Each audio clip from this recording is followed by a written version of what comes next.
الحمد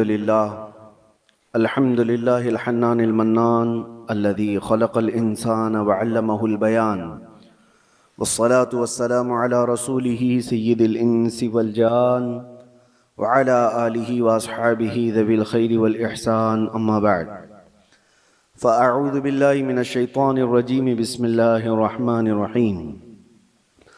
ومن نعمره ننكسه في الخلق أفلا يعقلون. صدق اللہ مولانا العظیم. راہ رسالت محمد صلی اللہ علیہ وسلم میں درود پاک کا ہدیہ پیش کریں. اللہم صلی علی سیدنا و مولانا محمد معدن الجود والکرم وآلہ و اصحابہ الکرام و ابنہ الکریم وبارک وسلم صلاة دائمة سرمدا ابدا. قرآن عظیم میں اللہ عز و جل ارشاد فرماتا ہے، سورہ یاسین کی یہ آیت ہے، ہم جس کو لمبی عمر دیتے ہیں اس کو اسی حالت کی طرف لوٹا دیتے ہیں جس میں وہ پہلے تھا. یعنی میں آیت کا مفہوم عرض کر رہا ہوں. انسان کی شروعات جو ہوتی ہے بچپنے سے، بچہ ہے، بچہ جس کیفیت میں بڑا ہوتا ہے، جوان ہونے کے بعد ایک پورا انسان نظر آتا ہے. بچے کو پورا انسان نہیں کہا جاتا، اس کی عقل بھی کم ہے، اس کی سمجھ کم ہے، اس کے چلنے پھرنے میں کمزوری ہے، کھانے پینے میں مکمل نہیں ہے. لیکن جب بوڑھا ہوتا ہے تو اس کو واپس بچپنے کی طرح بنا دیا جاتا ہے. انسان کی زندگی جہاں سے شروع ہوئی اسی طرف واپس آ جاتی ہے. اب اس آیت کی تفسیر میں علماء اعظام، مفسرین اعظام نے فرمایا ہے کہ ایک حالت سے دوسری حالت کی طرف پھیر دیا جانا، اس کو ننکسہ فی الخلق کہا جاتا ہے. سورہ یاسین کی جو آیت میں نے آپ کے سامنے پڑھی، ہماری زندگی جیسے شروع ہوئی، بچپنے میں دانت نہیں تھے، صرف دودھ پی سکتے تھے اور کوئی ہارڈ غذا نہیں کھا پاتے ہیں. بچپنے میں ہاضمہ اتنا مضبوط نہیں تھا کہ گوشت مچھلی سب کھا لیں، وہ نرم غذا کھاتا. بچپنے میں وہ خود سے چل نہیں پاتا تھا، کسی کے سہارے کی ضرورت ہوتی تھی. بچپنے میں بولنے میں تتلاہٹ آتی، صاف صاف الفاظ نہیں بول پاتا. چھوٹا بچہ ایک سوال کو بار بار کرنے لگتا ہے، اسی چیز کو بار بار پوچھتا ہے. چھوٹا بچہ کبھی کبھار خود سے پیشاب پخانہ کر لیتا ہے، اسے احساس نہیں ہو پاتا. بستر میں اس کی صفائی کے لیے اس کے ساتھ کسی کی ضرورت ہوتی ہے. اب ہم آتے ہیں بچپنے سے، جب بڑا ہوا جوانی میں یہ ساری چیزیں اس کی پرفیکٹ ہو گئیں. لیکن جیسی بوڑھاپے کو پہنچا پھر سے وہی حالت پر آیا کہ اب بوڑھا بھی دانت گرنے کی وجہ سے ہارڈ چیزیں کھا نہیں پاتا. بوڑھے کو بھی نرم غذا دینی پڑتی ہے. بوڑھے کا بھی ہاضمہ مضبوط نہیں ہوتا کہ ہر چیز وہ ہضم کر لے جائے. بوڑھے کے اندر بھی اب کسی کے سہارے کی ضرورت آ گئی. اتنی کمزوری آ گئی کہ خود سے کھڑا ہو کر کے چل نہیں سکتا، کسی کے سہارے کی ضرورت ہے. بوڑھے کے اندر بھی بھولنے کی عادت آ گئی. بوڑھے کے اندر بھی ایک چیز کو بار بار پوچھنے کی عادت آ گئی جو بچے کے ساتھ تھی. بوڑھے کے اندر پھر وہ مقام بھی آ گیا کچھ بوڑھوں کو کہ پیشاب پاخانہ نکلنے لگا اور ان کو پتہ بھی نہیں چل پا رہا ہے. کنٹرول ختم ہونے لگ گیا جسم کا. بستر پر ان کے پیشاب پخانے بھی ہو گئے. بہت سارے بوڑھوں کے ساتھ یہ معاملہ ہوتا گیا. تو کہا کہ انسان جہاں سے شروع ہوا تھا پلٹ کر کے وہیں آیا ہے، انہی حالات کی طرف اسے لایا گیا ہے اور پھر اس کا خاتمہ ہو جائے گا. میں یہ بات اس لیے عرض کر رہا ہوں کہ غالباً ایسا لگتا ہے کہ دنیا بھی جس انداز سے شروع ہوئی تھی پلٹ کر کے اسی انداز پر آ جائے گی. آج کے حالات ہمیں یہ بتا رہے ہیں. اگر آج کے زمانے میں کسی سے کہا جائے کہ دنیا واپس اپنے پہلے مدار پر آ جائے گی، پہلے کیفیت پر آ جائے گی، تو لوگ ہنسیں گے. دنیا کی پہلی والی کیفیت یہ ہے، زمین میں بیج بو، فصل آئے تو اناج نکالو، چکی میں آٹا پیسو اور روٹی بناؤ اور کھاؤ، نہ کوئی مشین کا تصور، پتھروں کو ٹکرا کر کے آگ جلاؤ اور دیے روشن کرو اور گھر کو اسی سے اجالا کرو، یہی پہلی کی کیفیت تھی۔ کپڑے اپنے ہاتھ سے سلو، باقی کوئی چیز نہیں تھی۔ گھوڑ سواری کرو، کوئی سواری نہیں تھی، نہ کار، نہ گاڑی، نہ پلین، نہ ٹرین، کوئی چیز نہیں تھی، جانوروں پر سواری کیے جاتے تھے۔ دنیا کی یہ پہلی کیفیت ہے۔ آج میں اگر کہوں کہ دنیا کی اسی پہلی کیفیت پر واپس آنا پڑے گا تو لوگ ہنسیں گے، ایسا کیسا پاسبل ہے؟ ممکن نہیں ہے۔ لیکن میرے عزیزو، آج میں ایک بہت اہم بات آپ کے سامنے رکھنے جا رہا ہوں۔ ہو سکتا ہے دنیا اسی پہلی والی کیفیت پر واپس آ جائے گی، اسی کیفیت پر جہاں سے شروع ہوئی تھی۔ آج کے حالات دیکھ کر یہ لگتا ہے پیٹروٹ میزائل اور نیوکلیئر ویپنز کے ذریعے سے پوری دنیا ایسی تباہ ہو رہی ہے۔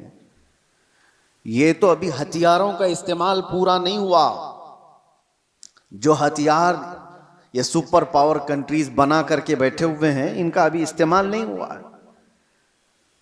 1945 میں جو نیوکلیئر کا استعمال ہوا تھا، اس کا اثر آج تک ہوتا ہے جاپان میں، ناگاساکی اور ہیروشیما میں۔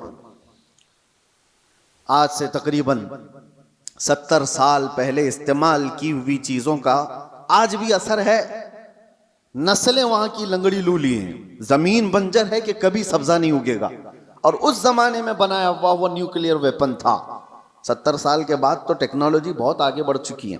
آج کے ان کے پاس جو نیوکلیئر ویپن ہیں، جو دانشور بتاتے ہیں کہ ایک کنٹری ہی جس کے پاس نیوکلیئر، امریکہ ہو یا رشیا ہو، وہ 9 بار دنیا کو تباہ کر سکتے ہیں۔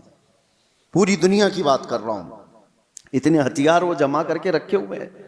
ان کا تو ابھی استعمال نہیں ہے، بڑے بڑے میزائل کا ابھی استعمال نہیں۔ لیکن میں آپ کو جو بات چھیڑا کہ کیا دنیا واپس اپنے پہلی کیفیت پر آئے گی، میں آپ کو بہت کوئی پیشن گوئی کرنے والا، پریڈکشن کرنے والا، اس انداز میں بھوشمانی کرنے والا اس انداز سے نہیں بتا رہا ہوں۔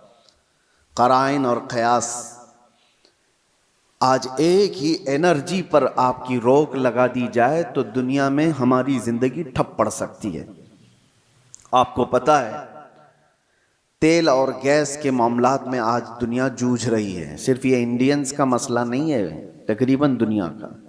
اور آپ کو اندازہ ہونا چاہیے یہ جو جنگ چل رہی ہے امریکہ، ایران، اسرائیل کے بیچ میں، سب کو خبر ہے، تقریباً آج انٹرنیٹ سے سب لگے ہوئے ہیں اور خبریں لیتے رہتے ہیں۔ ایران کے پاس ایک ہرمز اسٹریٹ ہے جس سے سارے شپس گزرتے ہیں، دنیا وہاں سے اپنے تیل اور گیس اور فرٹیلائزر کی کھپت کرتی ہے، لیتی ہے، دیتی ہے۔ لیکن حیرت کی بات یہ ہے پوری دنیا وہاں سے جو ٹریڈ کرتی ہے وہ صرف 25% ہے، 75% نہیں، 25% وہاں سے تیل دنیا کا آتا ہے۔ مجھے حیرت اس بات کی ہوتی ہے کہ ایران نے صرف 25% پہ روک لگائی تو ابھی دنیا اس کی حالت یہ ہے، صرف ابھی 20-25% کو روکا گیا ہے، سپلائی چین رک گئی ہے، تو ابھی سے لوگ پینک ہونا شروع ہو چکے ہیں۔ یہ تو ابھی آپ کو اندازہ نہیں، چند دنوں کے بعد جو حالات آنے والے ہیں، اللہ ہی خیر کرے۔ شاید ہم لوگ لاک ڈاؤن سے بھی بری حالت کی طرف جا سکتے ہیں، اللہ بچائے۔ یہ تو صرف 25% پر اگر کسی نے روک لگائی ہے تو دنیا پینک ہو رہی ہے۔ میرے عزیزو، وہ وقت آئے گا، میرے آقا صلی اللہ تعالی علیہ وسلم نے جو قیامت کے قریب ہونے والی نشانیاں بیان فرمائی، اس میں سے بڑی نشانیوں میں ایک نشانی یہ بھی ہے کہ قتل اور خون ریزی بہت بڑھ جائے گی، اتنی زیادہ کہ ایک باپ کی اگر 100 اولاد ہیں تو 99 مر جائیں گے اور ایک بچے گا۔ قتل اور حرج اتنا بڑھ جائے گا۔ مال کی کثرت ہو جائے گی، یہ بھی حدیث پاک میں ہے، جو قیامت کی نشانیاں ہیں اس میں۔ اور یہ جو حالات ہیں، ابھی کسی نے ایک حدیث بھی سوشل میڈیا پر نشر کر کے بہت وائرل کیا تھا، اس پر بھی میں آپ سے گفتگو کروں۔ ایک حدیث ملتی ہے، اذا رأیتم عمود احمر قبل المشرق، جب ایسٹ کی طرف سے، اب یہ تو ایریا پورا مڈل ایسٹ ہی ہے، مشرق کی طرف سے تم آگ کا ستون دیکھو تو حضور فرماتے ہیں فَادَّخِرُوا طَعَامَ سَنَتِكُمْ، تو اپنے ایک سال کا کھانا جمع کر لو۔ اور اس میں حدیث میں یہ بھی کہا گیا ہے اذا رأیتم عمود احمر، عمود نار احمر، ایسا حدیث کے الفاظ ہیں، فی شہر رمضان، حدیث میں یہ ملتا ہے کہ رمضان کے مہینے میں جب مشرق کی طرف تم آگ اگلتی ہوئی دیکھو تو اپنے سال بھر کا کھانا پانی جمع کر لو۔ اب ایک طرح سے اس حدیث پر جو کلام ہے وہ بھی میں عرض کر دوں، اکثر ائمہ اکرام نے اس حدیث کو ضعیف قرار دیا ہے، اور ضعیف احادیث بہت ساری اعمال میں مقبول ہوتی ہیں، لیکن جن ائمہ نے اس کو ذکر کیا، اب اس کی تشریح ہم یہ نہیں کہتے کہ جس آگ کا اور جس ستون کا ذکر آیا ہے وہ یہی جنگ کے متعلق ہے اور یہی ایران سے نکلنے والی آگ کا ہے، یہ ہم یقین کے ساتھ نہیں کہتے، لیکن الفاظ یہ ملتے ہیں کہ مشرق کی سمت سے اگر تم آگ کا مینار دیکھو، یہ میزائل جب اڑتے ہیں تو یہ آگ کا مینار ہی بن جاتے ہیں، آگ کا ستون بن جاتے ہیں۔ بہرحال بہت ساری علامات ایسی ہیں میرے عزیزوں جس سے یہ اندازہ تو ہے کہ یہ آپس میں دنیا کو تباہ کریں گے، یہ طاقتیں ٹکرائیں گی اور دنیا کو تباہ کریں گے۔ عام لوگوں کی موت کثرت سے ہوگی، بڑے لوگ اپنی اپنی سیکیورٹی اور اپنی حفاظت کا انتظام کر کے بیٹھے ہوں گے، عام انسانوں کو مرنے کے لیے چھوڑ دیا جائے گا۔ جنگوں میں سب کی تباہی ہے، کہنے کو تو امریکہ کل اعلان کر دے گا کہ ہم جیت گئے، جیت کس بات کی ہے؟ کیا انسانوں کے ہزاروں قتل کے بعد کوئی جیتتا ہے؟ ادھر بھی قتل ادھر بھی قتل، اور انسانوں کی موت کے بعد وینر کس کو کہا جاتا ہے؟ یہ تو صرف اور صرف اپنے نفس کو بڑا بنانے کا ایک ذریعہ ہے، باقی جیت کسی کی نہیں ہوتی جنگوں میں۔ مرتے ادھر بھی ہیں، مرتے ادھر بھی ہیں، ہاں اتنا ہے کہ ادھر کم مرے ادھر زیادہ مرے، لیکن موت تو ہے۔ تو ناحق جو لوگوں کا قتل ہوتا ہے اور انسان اس میں مارے جاتے ہیں، یہ صرف اور صرف طاقتوں کے ٹکراؤ سے ہے۔ میں آپ سے ایک بات عرض کر رہا ہوں، اندازہ کرو کہ اگر دنیا نے تمہارے سپلائی چین کی نس کو تھوڑی دیر کے لیے روک لیا تو تم کیا کرو گے؟ ایک وقت وہ آئے گا جب مخبر صادق صلی اللہ تعالیٰ علیہ وسلم نے فرمایا قحط اتنا زیادہ ہو جائے گا کہ لوگ ایک دوسرے کا گوشت کھانے کی کوشش کریں گے۔ قحط سالی ایسی آ جائے گی، ساری قحط سالی کس کو کہتے ہیں؟ قحط ایک حدیث میں تو ملتا ہے کہ دجال کے آنے سے 3 سال پہلے پہلا سال ایسا ہوگا کہ زمین 1/3 حصہ سبزہ اگانا روک دے گی اور آسمان 1/3 حصہ بارش برسانا چھوڑ دے گا، اور دوسرا سال ایسا آئے گا کہ زمین آدھا حصہ سبزہ اگانا چھوڑ چکی ہوگی اور آدھا حصہ آسمان بارش برسانا روک دے گا، اور تیسرا سال ایسا آئے گا کہ زمین پورا حصہ سبزہ اگانا چھوڑ چکی ہوگی اور آسمان پورا ہی بند ہو چکا ہوگا، کوئی بوند قطرہ نہیں گرے گا بارش کا۔ اور اس وقت لوگ قحط میں ایسے مبتلا ہوں گے کہ ان کے پاس کھانے پینے کی کوئی چیز نہیں رہ جائے گی۔ یہ تو دجال کے ظہور سے پہلے کی علامت بتائی گئی ہے، لیکن کچھ روایات میں آپ کے سامنے یہ بھی رکھتا ہوں، جن چیزوں کے ہم ہیبیٹیٹ ہیں، عادی ہیں، ان چیزوں کے استعمال پر اگر روک لگی تو ہماری زندگی اتھل پتھل ہو جائے گی۔ آپ کو صرف ایسا لگتا ہے کہ گیس اور تیل کے رکنے سے کیا ہوگا، کسی انرجی انفراسٹرکچر پر حملہ ہونے سے کیا ہوگا؟ میرے عزیزو، آج جس سچویشن میں ہم ہیں ہماری زندگیاں پوری الٹ پلٹ ہو جائیں گی۔ ہم وہ لوگ نہیں ہیں جو چکی پیس کر کھانے والے تھے، آج مشینوں کے دور میں جینے والے لوگ ہیں۔ تمہارے پاس ایک چمچ مسالہ بھی بغیر مشین کے پیسا ہوا نہیں ہوتا۔ ہر چیز کے لیے تمہیں انرجی کی ضرورت ہے، ہر چیز کے لیے تمہیں کرنٹ اور تیل اور گیس کی ضرورت ہے. ایسی عادت ہمیں آج لگی ہوئی ہے. ہمارا کوئی کھانا بغیر مشینوں سے گزرا ہوا نہیں آتا، کوئی کھانا. ہاں صرف اور صرف قدرتی پھل فروٹ کھا لیے تو الگ بات ہے، باقی سارے جو کھانے کے جو ہمارے عادات ہیں یہ بغیر انرجی پروسیس سے نہیں آتے ہمارے پاس. کل کو جب یہ سواریاں رک جائیں گی، جب یہ نقل و حمل ایک جگہ سے دوسری جگہ جانے کے ٹرانسپورٹ اور کمیونیکیشن سب رک جائے گا تو لوگوں کے اندر کا ایک پاگل پن باہر آئے گا. یہ ابتدا ہے. دوسری ایک چیز، آج سے تقریباً 9 سال قبل میں نے ایک بیان میں عرض کیا تھا، کرپٹو کرنسی کا جو یہاں پر دنیا میں رواج لانے کی کوشش کی جا رہی ہے، اس سے کیا ہونے والا ہے. ایک بات میں آپ کو بتاؤں، ان قریب ایسے حالات آئیں گے کہ آپ کا مال و دولت سب ختم کر دیا جائے گا. آپ کے جیب میں جو یہ سکے اور پیسے ہیں ایک دن یہ سب نکل جائیں گے. ویسے بھی ابھی آدھے سے کم رہ گئے آپ کے پاس. آپ کی جو دولت ہے وہ سب آپ کے بینکوں میں ہے اور آپ موبائل لے کر کے گھومتے ہیں یا اے ٹی ایم کارڈ لے کے گھومتے ہیں. آپ کو بینک نے صرف اتنا بتایا اتنے ڈیجٹ ہیں آپ کے پاس پیسے. آپ کو بھی یقین ہے 10 لاکھ روپے آپ نے بینک میں جمع کیا اور 10 لاکھ کا ڈیجٹ آپ کو بینک نے دے دیا آپ کے موبائل کے میسج پر، اور آپ کو یقین ہے میرے پاس 10 لاکھ ہیں. پکڑنے میں کچھ بھی نہیں آپ کے پاس، اور نہ ہی روز جا کر کے آپ بینک کا مشاہدہ کر رہے ہیں کہ میرے جو نوٹ دیا تھا وہ ہیں کہ نہیں ہیں کہ نہیں ہیں. آپ کو اس سے کوئی مطلب نہیں. بینکوں نے آپ کو ایک ضمانت دے دی کہ آپ کے اتنے پیسے ہمارے پاس ہیں. ضمانت کیا ہے؟ صرف میسج ہے، وہ ڈیجٹ ہے، وہ نمبرز ہیں. انہی نمبرز پر دنیا جی رہی ہوگی. ابھی یہ رواج اور بڑھتا جائے گا. آپ جو کیری کرتے تھے سکے اور نوٹ وہ بھی ختم کر دیے جائیں گے.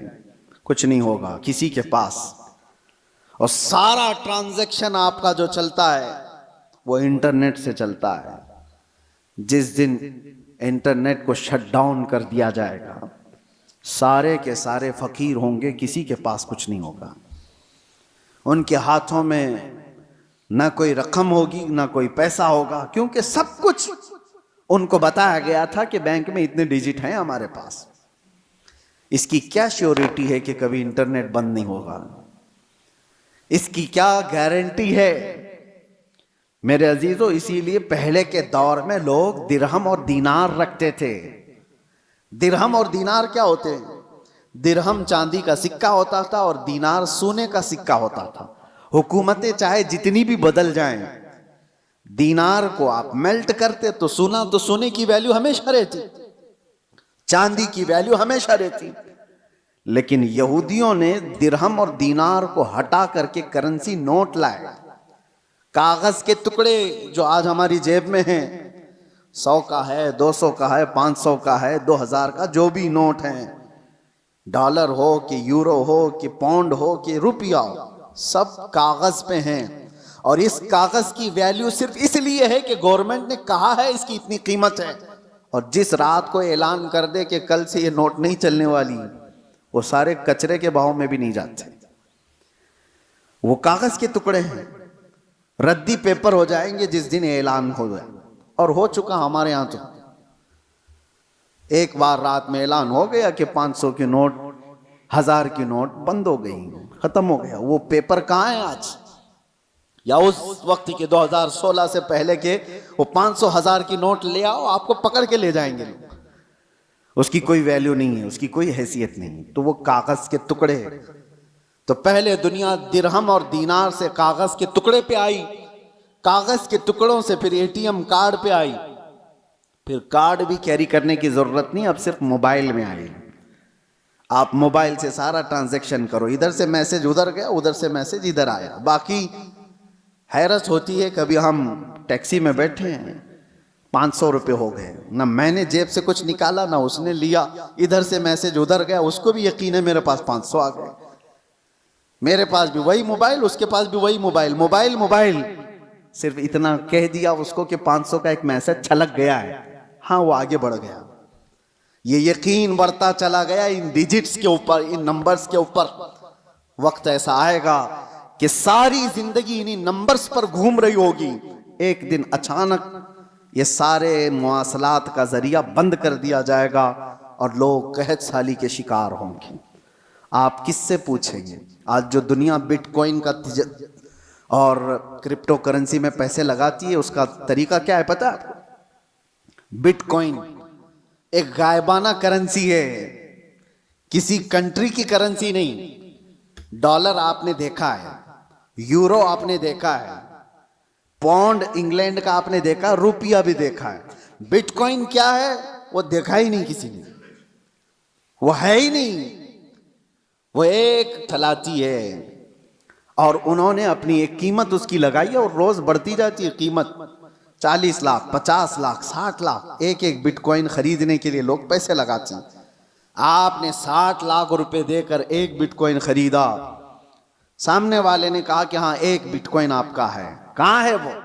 اس نے نمبر دیا ہے خالی، کوئی سونا اور چاندی اٹھا کے نہیں دیا، کوئی گارنٹی نہیں ہے۔ بس اس پر بھی دنیا پاگل ہے، اور لاکھوں کی تعداد میں کرپٹو کرنسی اور یہ بٹ کوائن کو خریدنے کے لیے پاگل ہے دنیا، پیسے لگائی ہوئی ہے۔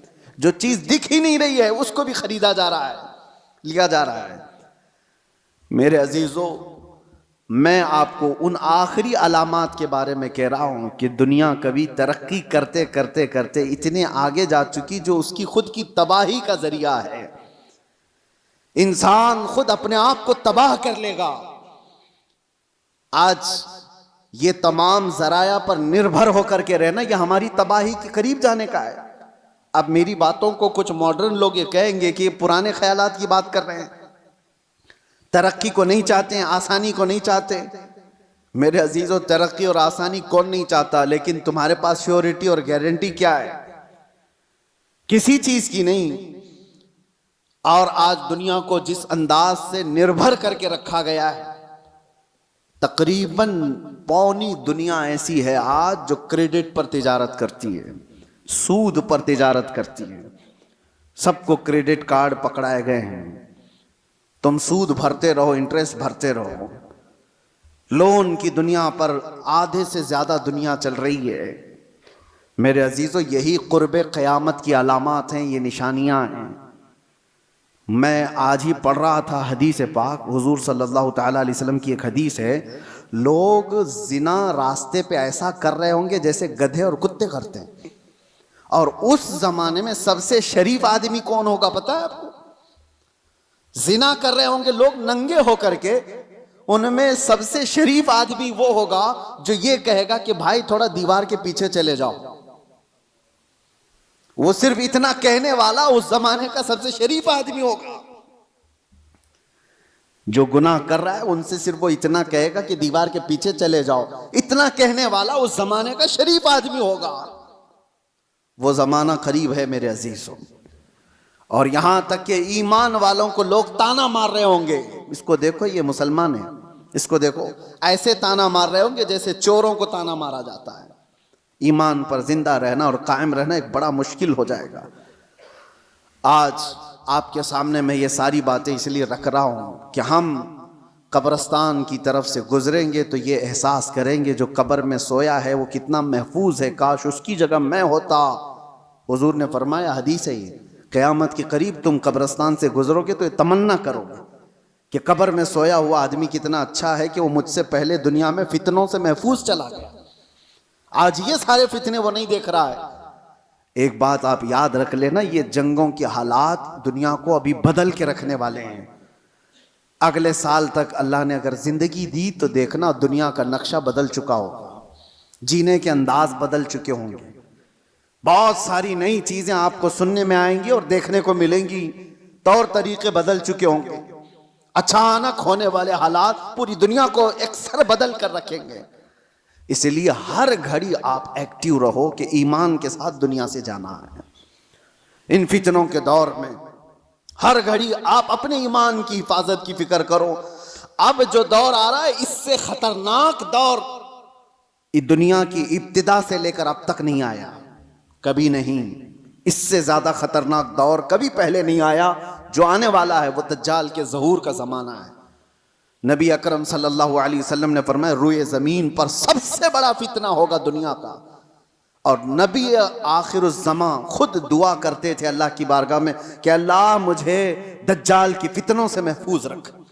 تو سید الانبیاء جس کی دعا کر کے پناہ مانگتے ہوں، ہمارا حشر کیا ہوگا، ہمارا حال کیا ہوگا؟ جس کو بچنے کی فکر ہوگی اللہ اس کی حفاظت کرے گا. جو بچنے کی فکر ہی نہیں کرتا ہو، خوف ہی نہ ہو اس کے دل کے اندر، پھر تو وہ ختم ہو جائے گا. اب میں ایک اور حدیث بیان کر کے میرے اپنے موضوع کے سلسلے میں نے آج کیوں چھیڑا اس کو. ایران، امریکہ، اسرائیل، یہ دنیا میں ابھی سب کی زبانوں پر چل رہے جنگ کے حالات ہیں. اس دوران میں نے حدیث یہ پڑھا کہ دجال کے ظاہر ہونے کا وقت جو ہے وہ اللہ بہتر جانے، لیکن جو جگہ ہے نبی پاک صلی اللہ علیہ وسلم نے فرمایا وہ بھی ایران کی طرف سے ہی ظاہر ہوگا. دجال کے ظاہر ہونے کی جگہ جو بتائی گئی وہ مشرق کی طرف سے ظاہر ہوگا. ایران کا ایک شہر ہے اصفہان. نبی پاک صلی اللہ تعالی علیہ وسلم فرماتے ہیں یتبع الدجال من اصفہان 70,000. حضور فرماتے ہیں اصفہان شہر سے 70,000 یہودی دجال کی فوج میں شامل ہوں گے. اب یہ اصفہان کہاں ہے؟ اصفہان تو یہ ایران کا شہر ہے. 70,000 یہودی ہیں یہاں پر؟ نہیں، لگتے تو نہیں ہیں، لیکن حدیث پاک ہے. اللہ کے نبی صلی اللہ علیہ وسلم نے فرمایا 70,000 یہودی دجال کی جماعت میں داخل ہوں گے. وہ ایران کے اس شہر سے داخل ہوں گے، اس کی فوج میں آئیں گے. ہو سکتا ہے لوگ میرے اس بیان کو یوں کہہ رہے ہوں کہ یہ ایران کے خلاف بول رہے ہوں. میرے عزیزو، آج جن حالات اور جو کیفیت کو ہم دیکھ رہے ہیں، ہم مظلوموں کے ساتھ کھڑے، ظالم کے ساتھ کبھی نہیں کھڑے ہوں گے. اسلام کی خاصیت ہے یہ، ظالم کے ساتھ کبھی نہیں کھڑے ہوں گے. ظالم امریکہ ہے، ظالم اسرائیل کے یہودی ہیں، پوری دنیا کو انہوں نے ظلم کی چکی میں پیسا ہے. لیکن ایران کی جو کیفیت ہوگی، 70,000 یہودی وہاں سے نکلیں گے اور دجال کی جماعت میں آئیں گے، تو اتنا لگتا ہے کہ غالباً ایران پر یہودیوں کا ایسا قبضہ ہوگا، تبھی تو وہاں 70,000 یہودی ہوں گے. وہ دور آئے گا. آج جس حالت میں ایران لڑ رہا ہے، چند باتیں لوگوں کو خوش کر رہی ہیں. ایران نے اتنا ٹھوکا، اتنا مارا، ہو سکتا ہے، اور یہودیوں کو اور سپر پاور کو گھٹنے ٹیکنے پر مجبور کیا. یہ وقتی طاقت ہو سکتی ہے اور اللہ کامیابی دے. ہم اس کے خلاف نہیں ہیں، لیکن حدیث پاک، مجھے اس حدیث پاک سے یہ لگتا ہے وہ وقت آئے گا جب ایران پر یہودیوں کا ایک غلبہ ہوگا، تبھی تو وہاں سے دجال کی جماعت میں لوگ شامل ہوں گے. دوسری حدیث یہ بھی میں بتاؤں، امام مہدی جب ظاہر ہوں گے تو فرمایا گا امام مہدی کی جو فوج ہوگی وہ قسطنطنیہ کو فتح کرے گی. قسطنطنیہ کیا ہے؟ کانسٹنٹائن جس کو کہا جاتا ہے، یہ استنبول شہر ہے جو آج کا ترکی کا شہر. اب حدیث سنو، استنبول شہر کیوں فتح ہوگا؟ وہاں تو مسلمان ہیں. آج جو حالات ہیں استنبول میں، اذانوں کی آوازیں گونج رہی ہیں، لوگ نماز پڑھ رہے ہیں، پھر امام مہدی کیوں فتح کریں گے؟ لگتا اس سے بھی یہ ہے کہ یہ بھی شہر مسلمانوں کا نہیں ہوگا اس وقت، یہ بھی عیسائی اور یہودیوں کے ہاتھ میں جا چکا ہوگا، اور امام مہدی کے زمانے میں اس کو فتح کیا جائے گا. اور حدیث کے جو الفاظ ملتے ہیں، ترتیب پہلے کیا ہونا ہے، امام مہدی ظاہر ہوں گے، وہ دمشق کی طرف لوگوں کو لے کر جائیں گے، اور پھر یہ جنگ ہوگی اور فتح قسطنطنیہ ہوگا، یعنی استنبول فتح ہوگا. وہ تو صرف 2 تکبیر پر فتح ہو جائے گا. یہ روایت میں ملتا ہے امام مہدی اور مومنین کی جو جماعت ہے وہ شہر کے باہر کھڑے ہو کر اللہ اکبر کہے گی، آدھا شہر فتح ہو چکا ہوگا. دوسری بار اللہ اکبر کہیں گے، شہر فتح ہو چکا ہوگا. بڑی جنگ کا ذکر نہیں ہے، اور فتح ہو چکا ہوگا. اسی وقت یہ افواہ پھیل جائے گی دنیا میں کہ دجال ظاہر ہو گیا ہے اور اس کا فتنہ مشہور ہو گیا ہے. تو امام مہدی کے ساتھ جو لوگ ہوں گے وہ دجال کے مقابل میں وہیں سے نکلیں گے. تو امام مہدی کے متعلق جو بات ہے، ابھی جو میں نے کہا قسطنطنیہ، یہ بھی استنبول شہر اس وقت شاید ہم مسلمانوں کے ہاتھ میں نہیں ہوگا، تبھی تو فتح ہوگا۔ اور تیسری ایک خاص بات، جو بات میں نے چھیڑا تھا، حضور فرماتے ہیں جو مجاہدین اس اخیر زمانے کی جنگ میں شریک ہونے والے ہیں، حضور فرماتے ہیں اللہ نے ان پر آگ کو حرام فرما دیا۔ وہ روئے زمین کے بہترین لوگ ہوں گے جو امام مہدی کی فوج میں شامل ہو کر مقابلہ کر رہے ہوں گے دجال سے، لیکن ساتھ میں حضور فرماتے ہیں، اب سنیے توجہ، جس جملے پر مجھے بہت زیادہ تعجب ہے، فرماتے ہیں حضور کہ میں یہیں سے ان کے گھوڑوں کے رنگ کو بھی دیکھ رہا ہوں۔ نبی پاک صلی اللہ تعالیٰ علیہ وسلم مخبر صادق ہیں، وہ غیب کی خبر جانتے ہیں، بعد کے حالات دیکھ رہے ہیں، اللہ نے ان کو علم عطا کیا، یہ سب اپنی جگہ پر، یہ ہمارا عقیدہ ہے۔ لیکن اس جملے پر توجہ کرے، کیا اس زمانے کی فوج گھوڑے پر بیٹھی ہوگی؟ حضور فرمانے میں ان کے گھوڑوں کا رنگ دیکھ رہا ہوں۔ تو اسی حدیث سے مجھے یہ کہنا پڑا شاید دنیا جہاں سے شروع ہوئی تھی وہیں سے واپس آ جائے گی۔ دور ایسا آ جائے گا کہ جہاں سے دنیا شروع ہوئی تھی وہ گھوڑ سواری تھی، سواریاں تھیں، لڑائی کے دور بھی تلواروں کے تھے، نیزے اور بھالے کے تھے، میزائل اور یہ سارے جیٹ طیارے نہیں تھے۔ اسی لیے ایک مشہور سائنسدان آئنسٹائن کی بات میں کوئی اپنے حوالے کے لیے یا میری تائید کے لیے نقل نہیں کر رہا ہوں، لیکن مشہور ہے زمانے میں، اس نے کہا تھا تھرڈ ورلڈ وار کیسے ہوگی یہ مجھے پتا نہیں، لیکن فورتھ ورلڈ وار ہوگی تو لکڑیوں سے لڑی جائے گی۔ تو اس سے پوچھا گیا ایسا کیوں؟ کہا تھرڈ ورلڈ وار میں دنیا اتنی تباہ کر دیں گے یہ لوگ نیوکلیئر پاور سے کہ کچھ بچا ہی نہیں ہوگا، اور بعد میں جو لوگ بچے ہوں گے وہ لکڑیوں سے لڑیں گے۔ یا اس کے اپنے پریڈکشن ہو سکتے ہیں، میں اپنی تائید میں نہیں کہہ رہا ہوں، لیکن حدیث پاک حضور پاک صلی اللہ تعالیٰ علیہ وسلم فرماتے ہیں۔ اور یہ ایک حدیث یہ بھی ہے کہ دجال جس گدھے پر سوار ہوگا، وہ بھی حدیث میں اس کا ذکر ہے کہ وہ 1 میل تک ایک قدم رکھے گا، اور اس کی بھی سواری کا ذکر ہے۔ اب وہ کون سی سواری ہے اس کا ذکر آیا ہے حدیثوں میں، تو ہم حدیث کے ظاہری معنی کو بھی دیکھتے ہیں، اور ہو سکتا ہے اس کا باطنی کوئی اور معنی ہو، لیکن جب تک حدیث ظاہر میں سمجھ میں آتی ہے اسی پر ہم عمل کرتے ہیں۔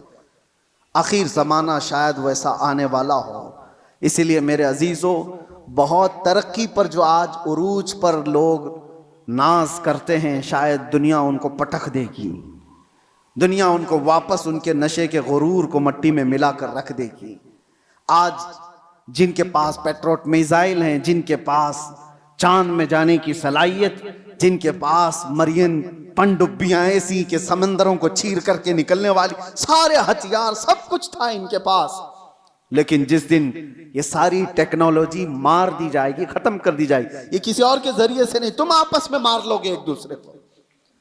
تم نے بھی ہتھیار بنائے، ہم نے بھی ہتھیار بنائے، دونوں مار لیں گے، ایک دوسرے کو ختم کر دیں گے۔ پھر جینے کا سلیقہ وہی ہوگا جو انسانوں کے ابتدائی زمانے میں تھا۔ انسان دنیا میں جس طرح سے بغیر لباس کے سادہ سا آیا تھا، اسی انداز سے پھر جینے کا طریقہ سیکھ لے گا، اور دنیا وہیں پر آ جائے گی۔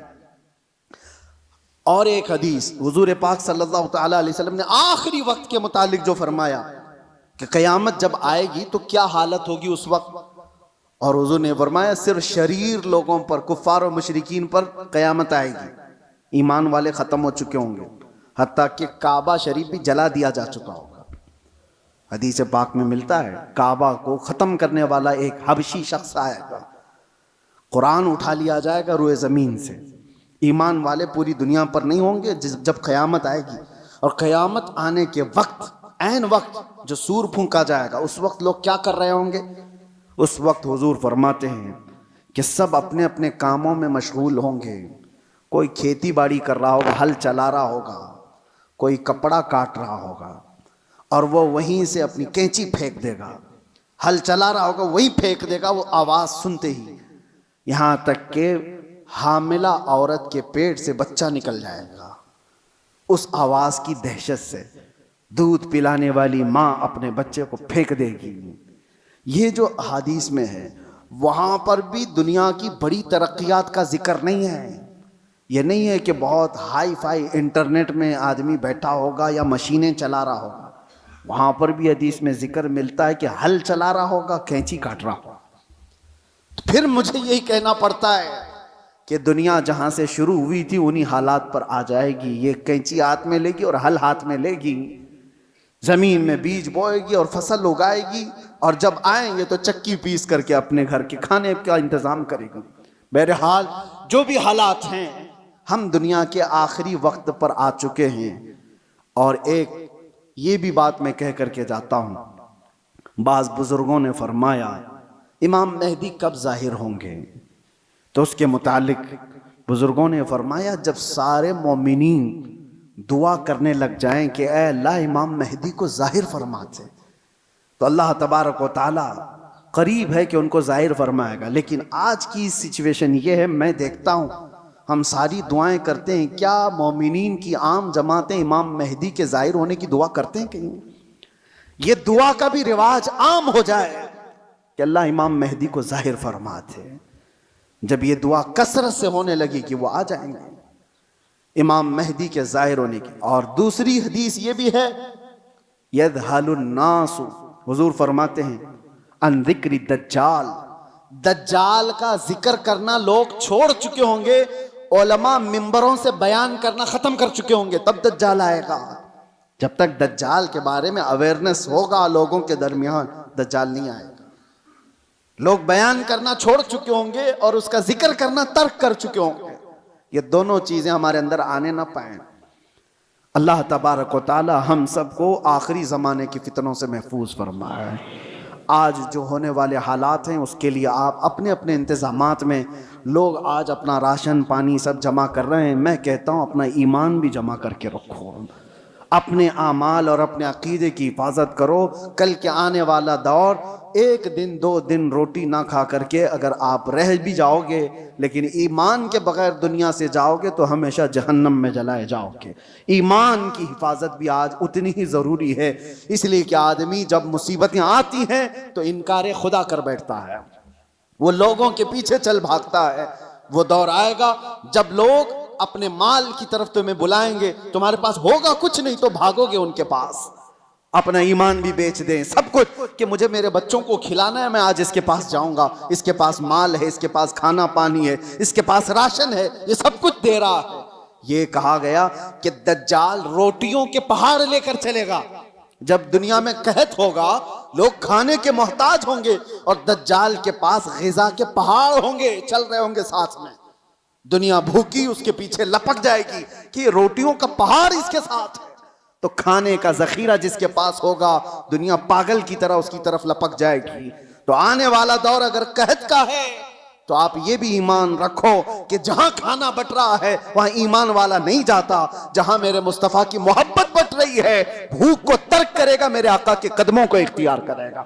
اللہ تعالی ہمیں حضور کے قدموں میں زندگی عطا فرمائے, ایمان کے ساتھ زندہ رکھے اور ایمان کے ساتھ اس دنیا سے اٹھائے. وآخر دعوانا الحمدللہ رب العالمین. السلام علیکم.